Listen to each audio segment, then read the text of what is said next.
ఆషాఢం start అయింది. So ఆషాఢం వచ్చింది అంటే మన హైదరాబాద్లో బోనాలు స్పెషల్ అని చెప్పుకోవచ్చు.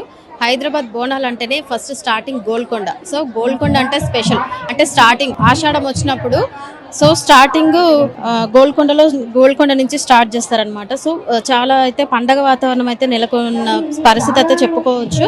ఇక్కడ మీరు చూస్తున్నట్లయితే బోనాలు కూడా చాలా అయితే బోనాలు అయితే ఇక్కడ ఉన్నాయి. సో ఇక్కడ తెలంగాణ కుమ్మర్ల గోల్కొండ బోనాల ఉత్సవ సమితి దగ్గర మనం ఉన్నాము. సో ఫస్ట్ తొలి బోనం అయితే అమ్మవారికి కుమ్మర్ల బోనం ఫస్ట్ సమర్పిస్తారని అయితే వీళ్ళు చెప్తున్నారు. సో ఇక్కడ మీరు చూస్తున్నారు కదా, చాలా అంటే చాలా రకాల బోనాలు అయితే ఉన్నాయి. ఇక్కడ భక్తులు కూడా చాలా మంది భక్తులు అయితే ఉన్నారు. సో ఇక్కడ ఉన్న ప్రతి ఒక్క భక్తులు కూడా ఒక్కొక్క డ్రెస్సులతో కానీ, శివశక్తులు కానీ అండ్ పోతురాజులు కానీ, మనకు బోనాలు అంటేనే మనకు గుర్తొచ్చేది శివశక్తులు, బోనాలు.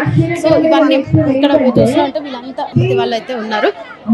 సో ఇక్కడ మీరు చూస్తున్నారు కదా, ఇప్పుడు బోనం ఎత్తుకున్నారు. సో ఈ అమ్మగారితో ఒకసారి మాట్లాడతాం. అమ్మ నమస్తే. అమ్మ నమస్తే అమ్మ. అందరికీ నా సేవ చేసిన ఈ బోనాలకు ఈ ప్రజలందరికీ ఆ దీర్ఘాశం, ఆ సుఖ సంతోషాలతోటి సకల సౌభాగ్యాలతోటి ఉండాలని ఆ జగన్మాతను వేడుకుంటున్న తల్లి. ఈ సేవ చేసేందుకు కూడా ఈ సౌభాగ్యం ఈ బలం కావాలి తల్లి. అన్ని మాంగళ్య బలం, అన్ని బలాలు వస్తాయి కానీ ఈ బలం రావాలి కదా బిడ్డ. ఈ బలం వచ్చి చేసినందుకు వాళ్ళకు నేను సకల సౌభాగ్యాలు అన్ని కలిగిస్తున్నా. జగదంబని వేడుకుంట బోనం ఎత్తుకొని తల్లి. ఈ పచ్చికుండ బోనం అంటే మామూలు కాదు, వెనకటి నుంచి వచ్చింది బిడ్డ. వెనకటి నుంచి పచ్చి మట్టితోటి బోనం చేసి బోనం తీసుకుపోయి భర్త కోసం అష్ట కష్టాల పడి బోనం తీసి భర్త పానం కాపాడి 24 సంవత్సరాలు ఒక చెట్టు గట్టి ఆ తల్లి అష్ట కష్టాలు పడింది బిడ్డ. చెట్లు ఏ నరమానున్నాడినా ఆమెకు ఏ జాడ చెప్పలేరు ఆ ఎల్లమ్మ తల్లికి. నా భర్త జమదగ్ని నాకు కావాలని ఆమె బోనం ఎత్తుకొని తిరగంగా, చెట్లు గుట్లు తిరగంగా ఎవరు తిరగలేరు బిడ్డ. బోనం ఎంగిల్ చేయాలని నరమానవులలో కూడా కక్షలున్నాయి బిడ్డ. ఇప్పుడు దేవుళ్ళల్లో కూడా కక్షలున్నాయి, లేవని లేదు. ఆమె కక్షలు కట్టి తన మేనబావులు వచ్చి తనకు చిన్న చిన్న బాలులు అయ్యి బోనం ఎంగిల్ చేసి అప్పటికి ఎంగిల్ చేసేసిరు బిడ్డ. ఆడికైనా తన ఏడికి ఎక్కడ పోయినగా మట్టేడు మావరాల కొండగట్టి గడగడగడ గాతలు పెట్టింది ఎల్లాయి పెట్టి తల్లి పార్వతమ్మని పిలిచింది బిడ్డ. పిలిచి మట్టేడు మావురాల కొండ కట్టిపిచ్చి బిడ్డ 5 మంది పిల్లలకు జన్మనిచ్చింది ఆ తల్లి. పచ్చికుండ బోనం చేసింది. ఈ యొక్క జగదంబ మాత యొక్క మొత్తం ఇక చేసిన సేవకులకు అందరికీ నా యొక్క ఆశీర్వాదాలు తప్పకుండా పెడతా బిడ్డ. మేడారం ఎంత జనజాతర జాగుతుందో అంతకంటే ఎక్కువ జాతర నేను జాగిస్తా బిడ్డ. 10,000 శరణం మీ అందరికి. అచ్చగాళ్ళకు బిచ్చగాళ్ళకు ఎవరు లేనిది ఏది కాదు బిడ్డ. నేనే గొప్ప కాదు, ఇక్కడ అందరు శివసేనాక్తులు శివశక్తులు ప్రతి ఒక్కరుంటేనే ఈ పండుగ అవుతుంది బిడ్డ. 12 మంది పని వాటలలో నా ఇంటుంటేనే ఇవన్నీ జరుగుతాయి బిడ్డ, లేకపోతే జరగవు. అమ్మ ఇంకొకటి, మెడలో ఇది ఎందుకు వేస్తున్నారమ్మా? నేను గవ్వల పుట్టిన ఘనమైన నా శివయ్య జడల చుట్టుకొని వచ్చిన ఘనమైన రేణ తల్లినమ్మ. నేను ఈ గవ్వని తీసుకుపోయి దొంతిలేసి దొంతిలకి ఆవుకావిన బాలనైన గవ్వవై బాలనైనమ్మ. నా తండ్రి జడల తండ్రి గంగయ్యందు, నా చిన్న తల్లి గంగ నా సెకండ్ చిన్న తల్లి కాబట్టి ఆయన పోయి గంగకు తానమాడంగా జడల చుట్టుకొని దొడ్డిలోకి వచ్చిన నేను. నా తల్లి పార్వతమ్మకు సంతానం లేక బంగారు బిడ్డ వచ్చింది నా దొడ్డి లోపల. కానీ బంగారు ఎల్లమ్మ నన్ను పెంచింది బిడ్డ. బంగారు ఉయ్యాల చూడనో కదాయి, పెంచనో కదాయి, పాలు విండో కదాయి, పాలు పట్టనో కదాయి, ఇంతమంది దాయిలు నన్ను పెంచంగా నేను ఇట్లా వచ్చిన బిడ్డ. అందుకే గవ్వల పుట్టిన ఘనమైన రేనా అని గవ్వల దర్శనాలు బిడ్డ. అందుకే నాకు గవ్వల దర్శనాలు ఘనమైన రేణ కనుక వీరగోళలా బిడ్డ. దూతలు దాతలు శక్తులు ఏ నరమానవులు ఏది వచ్చినా కానీ ఎదుర్కొనేటట్టు శక్తి నా దగ్గర ఉంది బిడ్డ. అందుకే ఈ ఈరగోలు అందుకోసం వేస్తారు బిడ్డ. ఆ సదాశివ శక్తుల హస్తపటాలు అన్ని వేయంగా కూడా నేను ఈ శివశక్తికి పటం ఈ యొక్క ఈరగోలు ఉండంగా నా యొక్క 100 మంది శక్తులు ఎంతమంది వచ్చినా కానీ నా దగ్గర ఎవ్వరు ఏం పనిచేయరు బిడ్డ. ఎవరు ఏ మంత్రకాడి శక్తి వచ్చినా కూడా నా కుమ్మరింటి కుండ కింద ఎవ్వరూ పనిచేయరు. అది బిడ్డ. ముట్టేడు బండారి నేను తెచ్చిన. పుట్టేడు బండారు ఎక్కడి నుంచి? నా తమ్ముడు మల్లికార్జున జాడ తీసుకొని పుట్టేడు బండారు తెచ్చి నా కళ్యాణం తమ్ముని కళ్యాణం కోసం నా పిరతల్లి గంగ కోసం ఆటలేసి నేను నా తమ్మునికి మాటేసి గుగ్గిలమ్మాయి సాచిన తాకు కావాలి, బండారు నా తమ్మునికి కావాలి. నేను గంగ తల్లికి మొక్కి బిడ్డ తెల్లనేది అశ్వాల మీద తమ్ముని పంపించి బండారు తెప్పించి 1,00,000 మంద మట్రేడు మా ఊరాల కొండ కట్టించి బిడ్డ నా తమ్ముని కళ్యాణం తమ్ముని కుడి బంధుకు నిలబడి కళ్యాణం చేపించిన దాన్ని నేను. పచ్చికుండల బోనం తీసి తమ్ముడు మల్లయ్యకు బోనం పచ్చి బండారెక్కించి బిడ్డ అవతార కాలమందు సదా కోట్ల జనంతోటి గనక 1,00,000 మంద బిడ్డ 10,000 గనక అవతార కాలమందు గనక నేనేలేదాని బిడ్డ. కుమ్మరికుండ ఎప్పుడు కాలింది తెలుసా బిడ్డ మీకు? ఎందుకు గాలబెట్టిరు కుమ్మరికుండని? ఎందుకు ఉడకబెట్టిరు? పచ్చికుండనే రంగం ఎక్కుతుండే అప్పుడు. ఇప్పుడు ఎందుకు గాలి? యాస్టకు వచ్చి ఏం చేసిరు బిడ్డ? పచ్చకుండ ఎత్తుతే పానం పోతుంది. అందుకోసమే పచ్చకుండను మేము కొంచెమన్నా ఉడుకు చేసిస్తాం బిడ్డ. ఎందుకంటే మా పానం అందులో ఉంటుంది. అందుకోసమే కొంచెం గడ్డి వేసి అన్న పోయి మేము నిప్పుక పెట్టి అన్న ఉడకబెట్టిస్తాం బిడ్డ. పచ్చకుండ మేము ఇప్పటికైనా ఎక్కడ రంగం ఎక్కినా నాకుండానే బిడ్డ. ఏడికి పోయినా 1,00,000 మందికి సెలవు నాకుండా. ఏ దాతలు దూతలు ఎంత మైసాసుర మర్దిని ఏదొచ్చినా కూడా అందరికి ఇప్పుడు శివశక్తులు చెప్పిన మాటలు అయితే విన్నారు కదా మీరు.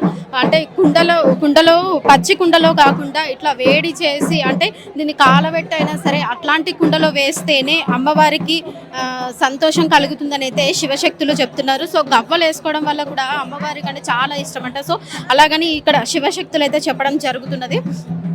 సో ఇక్కడ మీరు చూస్తున్నట్లయితే చాలా పండుగ వాతావరణం అయితే నెలకొన్నది. కుమ్మరి వాళ్ళైతే ఫస్ట్ తొలి బోనం అయితే కుమ్మరి వాళ్ళ నుంచే అమ్మవారికి సమర్పించాలని ఇక్కడ భక్తులు అయితే చెప్తున్నారు. కుమ్మరి వాళ్ళు స్వయంగా వాళ్ళే మన్నుతోటి అంటే పంచరకాల మన్నుతోటి కుండను తయారు చేసి సో దాంట్లో అమ్మవారికి నైవేద్యం పెట్టి అమ్మవారికి కుమ్మరి వాళ్ళైతే తొలి బోనం సమర్పిస్తున్నామని చెప్పేసి వాళ్ళైతే చెప్పడం జరుగుతుంది. సో ఇక్కడ మీరు చూస్తున్నారు కదా, ఇక్కడ బోనాలు కూడా ఎట్లా అయితే తిరొక్క రీతిలో అమ్మవారి రూపంగా చెక్కేసి పెయింట్ వేసి ఒక బోనం అయితే ఎంత చూడముచ్చటగా తయారు చేయడం జరిగిందో చూడటానికే చాలా కన్నుల విందుగా ఉంది. పండగ వాతావరణం నెలకొంది. శివశక్తులు పోతురాజులు ఇక్కడ చాలా కోలాహలంగా ఎంత బాగా ఉంది అంటే ఇక్కడ ఆడవాళ్ళు ముఖ్యంగా ఆడవాళ్ళకి చెప్పుకోవాలి అంటే చీరలు ఒక్కొక్క ఏరియా వాళ్ళు ఒక్కొక్క రకమైన అందరూ ఒకటే రకమైన చీరలు కట్టుకొని రావడం కానీ ఇక్కడ పోతురాజులు డాన్సులు వేయడం కానీ ఇక్కడ మనం చూస్తున్నాము.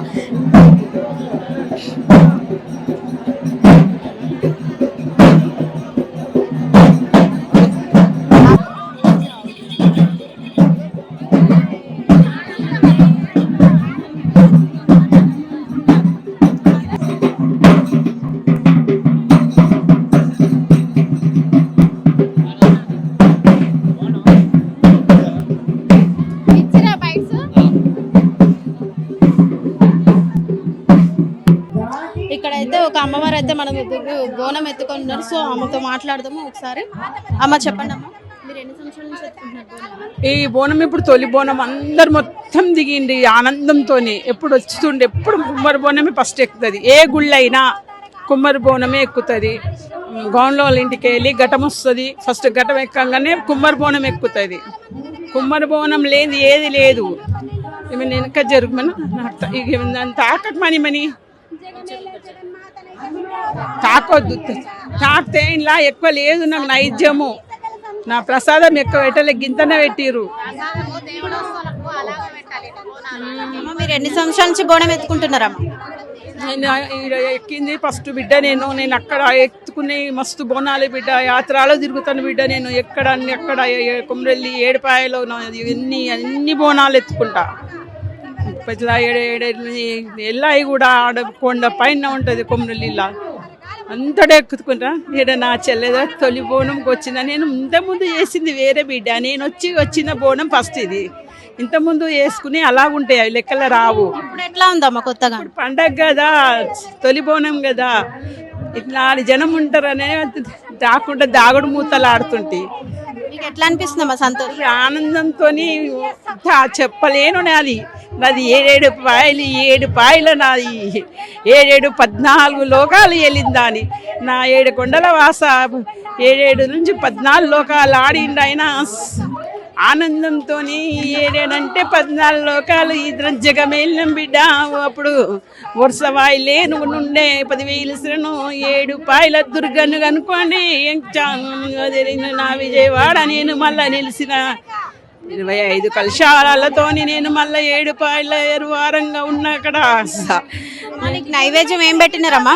నా నైవేద్యము, నా పరిమన్నము, నాకు బెల్లం కావాల్సింది, బెల్లం పులుసు కావాల్సింది. నాకు ఆనందంతో అవే బిడ్డ మేము పంపించింది. సాకలు ఘటాలు కావాలి బిడ్డ మాకు. నా చెల్లెకు పెట్టాలి, ఆడ చెల్లె ఒప్పుకోదు కాబట్టి ఆనందంతో పెట్టుకుంటారు బిడ్డ. ఇక్కడనే సమర్పించుకుంటారు, ఎట్నన్నా చేసుకుంటారు. కానీ ఎక్కేటి మాత్రము ఇవి 5 అవతారాలతో చూడు బిడ్డ. అమ్మ, మీరు ప్రతి సంవత్సరం ఎత్తుకుంటారు కదా, పోయిన సంవత్సరానికి ఈ సంవత్సరానికి తేడా ఏముందా? ఎట్లా అనిపిస్తుంది సార్? ఈసారి ఇంకా చాలా అయింది, ఎక్కువ 5 గ్రామాలు ఎక్కువైనాయి బిడ్డ. 5 గ్రామాలు అంటే 5 ఊర్లు వస్తాయి. నీడైంది ట్యాంక్ బోర్డు మైసూకు కూడా మస్తు జరుగుతుంది బిడ్డ. అంటే మామూలుగా అంటే బోనాలు అంటే ఆదివారం చేస్తారు, గ్రామాలలోనే ఎక్కువ చేస్తారు. అమావాస్యలు అయినాక మైలేలు తీసి నా చెల్లెకు తొలి బోనం చేస్తారు. మైలేలు తీసిన బోనం ఒకటి తీసేస్తారు రాత్రికే. ఈ పొద్దున్న మబ్బున 5 గంటలకు ఎక్కిన బోనం బంగారు బోనము కుమ్మరింటి వాళ్ళదే ఎక్కుతుంది బిడ్డ. అంటే ఎక్కువ గ్రామాలలో చేస్తారు కదమ్మా, ఇక్కడ గోల్కొండ దగ్గర చేయడం మీకు ఎట్లా అనిపిస్తుంది? గోల్కొండలు చేసేది తొలి బోనము 7 వారాలుగా 7వ వారంలో మొత్తం అయిపోతుంది, మొత్తం జగమంతా అయిపోతుంది.